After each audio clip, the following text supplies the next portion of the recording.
बिस्मिल्लाहिर्रहमानिर्रहीम।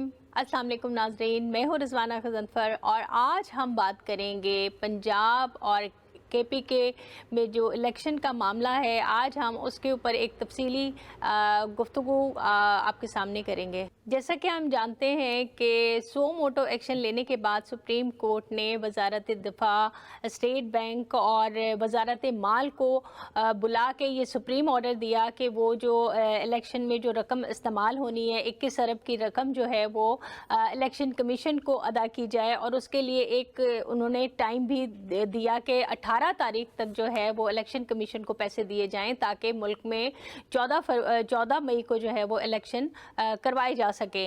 लेकिन उस सुप्रीम ऑर्डर के बाद जो है वो पीडीएम के हीले बहाने और वो फिर वही चीज़ें चलती रहीं और उन्होंने उस ऑर्डर को जो है वो पार्लियामेंट से मशरूत कर दिया।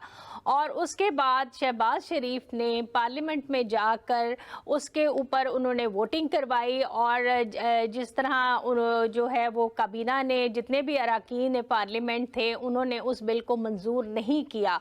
तो जब बिल मंजूर, अगर प्राइम मिनिस्टर कोई बिल पेश करता है और वो मंजूर नहीं होता, अरकान पार्लियामेंट उसके हक में वोट नहीं देते, तो इसका मतलब ये होता है कि अरकान पार्लियामेंट को अपने प्राइम मिनिस्टर के ऊपर एतमाद नहीं है। और यही वो बात है कि जिसकी वजह से आज शहबाज शरीफ ने जो है वो एतमाद का वोट हासिल करने की कोशिश, मैं कहूँगी कि कोशिश की। क्योंकि पहली बात तो इसमें दो पहलू हैं। एक पहलू ये है कि प्राइम मिनिस्टर खुद साख्ता तौर पे जो है वो इत्माद का वोट नहीं ले सकता। आइन के मुताबिक जो है वो सदर उसको ये एडवाइस करता है कि आप इत्माद का वोट लें और उसके बाद फिर जो है वो प्राइम मिनिस्टर इत्माद का वोट लेता है। लेकिन जिस तरह पीडीएम की हुकूमत है जो ना आइन को मानती है ना जो कानून को मानती है, इन्होंने अपनी बौखलाहट में एक खुद साख्ता जो है वो इत्माद का वोट लिया। और जिस तरह उन्होंने बताया कि जी 180 अरकान ने उन पर इत्माद का इजहार किया। तो मैं शहबाज शरीफ को बताती चलूं कि 180 अरकान नहीं बल्कि 160 अरकान, क्योंकि जो 22 अरकान जो थे वो तो पीटीआई के थे, तो वो उनका वोट जो है वो इत्माद का वोट में शुमार नहीं होगा। लेकिन बात वही है कि यहाँ तो इन्होंने वही तमाशा बनाया हुआ है कि जी अपनी पार्लियामेंट, अपने लोग, ना ओपोजिशन ना कुछ, जो मर्जी आए करो, अपनी मर्जी के फैसले करो, जो आपका दिल चाहता है करो।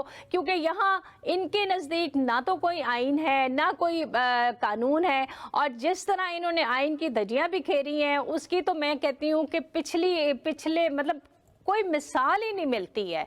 और मुझे तो ये बिलावल भुट्टो और शहबाज शरीफ के बयानात से तो बिल्कुल ऐसे लगता है कि उन्होंने ना कभी आइन पढ़ा है ना उनको आइन के बारे में कुछ पता है। और मेरा ख्याल है वो अपनी ख्वाहिशात को ही जो है वो आइन समझते हैं। क्योंकि जिस तरह की बातें की जाती हैं और जिस तरह से ये लोग आइन के बारे में बात करते हैं, और स्पेशली बिलावल, मैं बिलावल को कहूँगी कि आपके लिए इंतहाई शर्म का मुकाम है कि आपके नाना ने इस आइन को बनाया था। आप उस खानदान से हैं कि जो आइन को बनाने वाले लोग हैं। और सबसे ज़्यादा जो है वो बिलावल के ऊपर मुझे हैरत होती है कि जिस तरह वो आइन के बारे में और आइन की धज्जियां इनके साथ मिलकर बिखेर रहे हैं और आइन के खिलाफ वर्जी कर रहे हैं।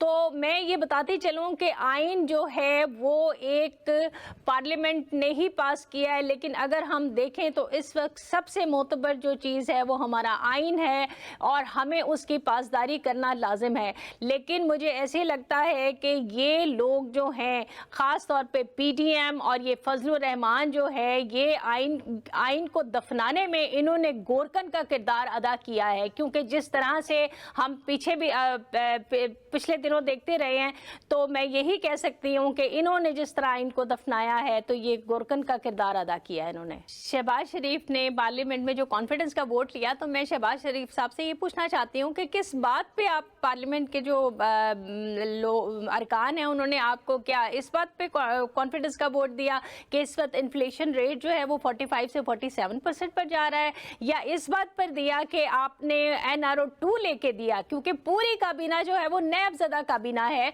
तो मेरा ख्याल है इसी बात पे हुआ कि जी आपने NRO 2 को लेके दिया। उसके अलावा जिस तरह से जो है वो आइन और कानून की धज्जियां बिखेरी जा रही हैं तो उसके ऊपर आपने इत्माद का वोट लिया। मुझे समझ نہیں آتی ہے کہ کیا مہنگائی ختم ہو گئی ہے، یا آپ نے آٹا بہت سستا کر دیا ہے، یا آپ نے پیٹرول بہت سستا کر دیا ہے، یا ہماری اکانومی بہت اچھے ٹریک پہ آ گئی ہے کہ کابینہ کے ارکان جو ہے وہ آپ کے اوپر اعتماد کا اظہار کر رہے ہیں کہ آپ نے بہت بڑا کارنامہ انجام دیا ہے۔ اور بات وہی ہے کہ جیسا پرائم منسٹر ویسی کابینہ، پوری نیب زدہ کابینہ اور نیب زدہ پرائم منسٹر، وہ پرائم منسٹر جس کے اوپر فرد جرم عائد ہونی تھی اور اس کو ہماری بدقسمتی کہ اس کو پرائم منسٹر بنا دیا گیا۔